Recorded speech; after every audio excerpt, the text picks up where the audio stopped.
안녕하세요. 하루하나입니다. 자, 오늘 살펴볼 질문은 함수, 수식 쓰는 방법에 해당하는 건데, 사실은 뭐 함수라기보다는 조금 더 이제 날짜 데이터 관련된 부분에 초점을 맞춰서 들으시는 것들이 좋아요. 자, 두 개 시트가 있는데, 프로젝트 시트의 금액이 요거예요. 날짜, 일별 데이터가 있죠. 자, 그리고 손익계산서 시트의 해당 월의 금액으로 계산, 합산하려고 하는 거죠. 이렇게 합산하려고 하면 어떤 식의 수식을 써야 되냐라고 하는 건데요. 여기는 이제 날짜 데이터가 있고, 여기는 월별이잖아요.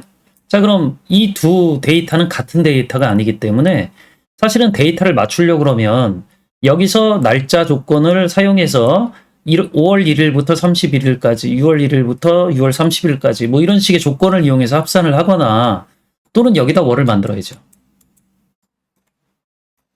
자, 실제 이 두 방법에서는 얘를 만드는 게 훨씬 쉬워요. 자, 일단 그래서 이런 식의 질문에 답변도 받으셨긴 했고 파일도 올려놓으셨거든요. 그래서 이 파일을 보면서 이제 설명을 해드리긴 할 건데 이 내용으로 이제 그치지 않고 이분이 추가적으로 질문을 하셨어요.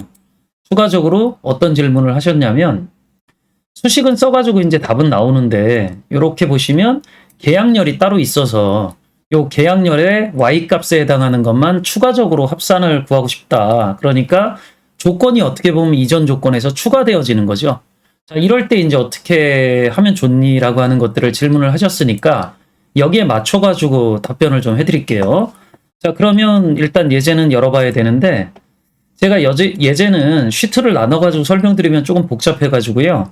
한 개 시트로 일단 데이터를 가져다 놨어요. 자, 여기 들어가져 있는 수식은 답변 받은 것들을 기준으로 해서 월이 이렇게 숫자로 들어가져 있어야 데이트 함수에서 월 같은 값들을 가져갈 수 있으니까 얘는 원본표를 고치지 않는 선에서 여기서 날짜를 이제 5월은 5월 1일부터 5월 31일까지 해당하는 조건을 적용해서 집계를 하는 방법을 쓴 거죠. 자, 뭐 이게 나쁜 건 아닌데 수식이 일단 좀 복잡해 보이잖아요. 그래서 수식을 좀 더 간결하게 쓰려고 그러면 제가 아까 설명드렸던 것처럼 수식에서 이렇게 시작일, 종료일 이런 것들을 계산해서 넣지 말고 여기다 월을 넣는 게 좋아요.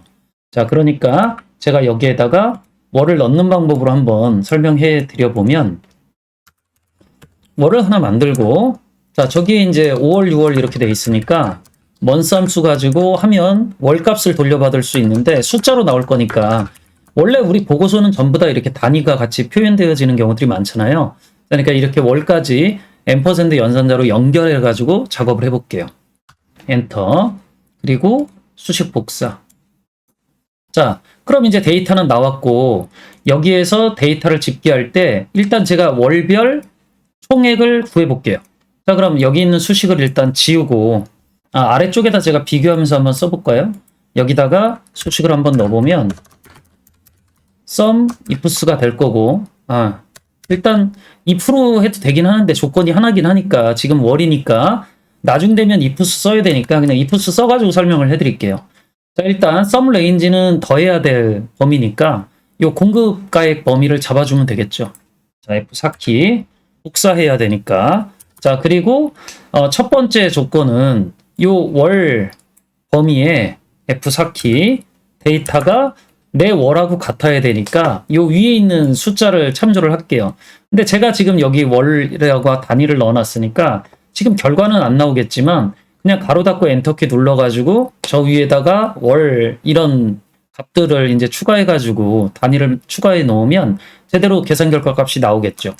가로 닫고 엔터키 누르고 여기를 월로 바꿔주면 자, 이렇게 이제 제대로 된 금액들이 나오는 것들을 확인을 해볼 수 있어요. 제가 이제 복사해 보면 위에는 이제 얘를 숫자로만 받아가지고 날짜를 만들었기 때문에 이게 제대로 계산이 안 되어지지만 여기서는 제가 월을 똑같이 맞춰놓고서 수식을 만들었기 때문에 조금 더 이해하기도 쉽고 그 다음에 길이도 줄어드는 효과를 얻을 수 있죠. 자, 그러면 여기다 이제 추가해야 될 조건이 뭐냐면은요. 기본적으로 Y인 것만 집계를 하자라고 했으니까 지금 결과는 5월이 이렇게 3개 있을 때 숫자가 요 3,000, 2,000, 2,000이니까 7,000이 나오는 게 맞잖아요. 근데 y 것만 구하면 얘는 빠져야 되니까 5,000이 나와야 돼요. 자, 그럼 여기에다가 조건을 추가한다라 그러면 얘가 sum ifs니까 조건을 계속 오른쪽에다가 추가할 수 있겠죠. 기본적으로 조건은 왼쪽에 있는 조건과 동일한 방식으로 범위 조건 이렇게 하면 되니까요. 제가 이번에는 계약 범위에 자, B3, B7 범위가 되고 복사할 거니까 절대 참조로 만들어 놓고 난 다음에 조건은 y여야 되겠죠. 자, y인 데이터만 합계를 구하라 그러면 엔터키 눌렀을 때 이렇게 5천만 나오는 결과를 확인해 볼 수 있어요. 쉼표 스타일 같은 거 적용하고 오른쪽으로 복사하면 제대로 된 결과들이 나오겠죠. 자, 그럼 우리가 이런 식의 이제 일별 데이터가 있고 월별 합산을 구할 때 방법은 제가 두 가지가 있다고 그랬잖아요. 복잡한 수식을 쓰실 것들이 아니면 기본적으로 일단 내가 집계하려고 하는 표에 집계할 표에 날짜 조건을 만들어 넣어야 돼요. 그러니까 시작일, 종료일 조건으로 해야 되는데 이게 뭐 나쁜 방법은 아니지만 수식이 좀 길어지고요. 이해하기가 좀 어려운 부분들이 있어요. 자, 그러니까 이럴 때는 원본표에 그냥 여러분들이 집계하려고 하는 상위 날짜 단위를 만들어 놓고 그리고 나서 이제 sumif나 sumifs 같은 함수를 써가지고요. 집계하시는 것들을 권해드린다라는 거죠. 자, 그래서 이런 방식으로 사용하는 것들이 좋다라고 하는 것들을 알고 계시면 이제 수식 길이 같은 것들을 어떻게 줄일 수 있는지라는 걸 알 수 있겠죠. 물론 이런 것들이 좀 보기 불편하다라고 생각을 하시면 감추세요. 자, 이렇게 감추시면 깔끔한 상태에서 여러분들이 원하는 결과를 돌려받는 수식들을 만들어낼 수 있겠죠. 자, 여기까지 설명드리고 도움이 되셨다면 구독과 좋아요 눌러주시길 바랄게요. 자, 다음에 또 다른 주제 가지고 또 만나 뵙도록 하겠습니다. 수고하셨습니다.